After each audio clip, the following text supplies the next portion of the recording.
good question to ask yourself is, what is worth automating? How much time does something have to take up before it's worth automating? Because, if it's spending a minute of every year doing something, it's definitely not worth automating. But if you're doing, is it 10 hours a week, 1 hour a week, 30 minutes a week, 1 minute a week? How much time does something have to take out per week, per day to be worth automating? Well, yeah, it's usually cumulative. So sometimes if it takes 1 second, but if you do it, 500 times a day, then, maybe saving that 1 second could work.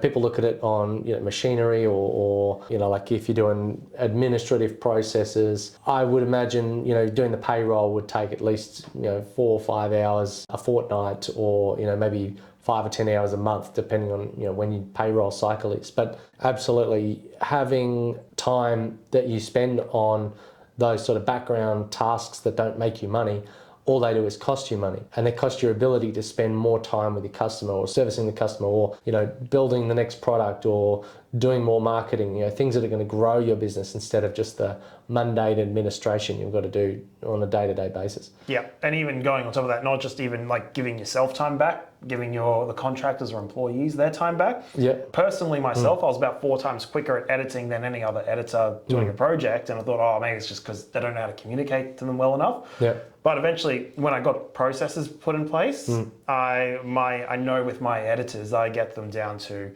look, they're roughly 2 or 3 times faster than I know from the competition. Because I've got my friendly rivals that we talk about business with all the time, and I know, roughly speaking, that my post-production process is stellar, and it would not happen without having a automated process that helped made it easier for both of us. Well, and you would have saved time somewhere else to then spend time to build that training program, or you've had time to experiment to decide which one of those processes was good, or time to sit down and find the right contractor, then show them all of the ways that they can do things a little bit faster. So, and that's a really good point as well, to just build onto that, which is like, this is the thing to be really cautious of, and you say this all the time, so it's ingrained in me now, is don't fall for the trap. Like, as a business owner, we're always told to work really hard. It's the only way to succeed. Work hard, work hard, work hard. But it doesn't mean that it's a safe thing to do, because if your business relies on you working hard to the point where you have no time to work on it, you're just working in it, you're going to get stuck in this trap. And you've seen that all the time, right? Where people are so busy, they have no time to like get unbusy. And it does it. So I don't know what the number is, but I've roughly felt it somewhere between,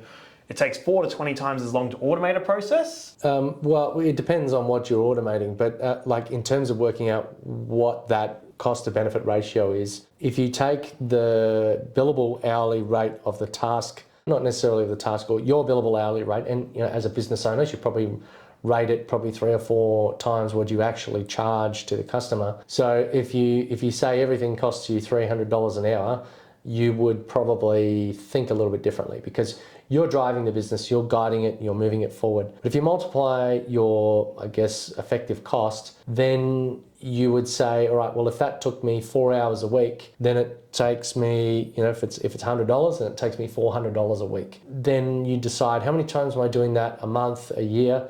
And then if I spend money to automate, how much am I going to save? It is all of a sudden going to be halved. So now it's only $200 a week.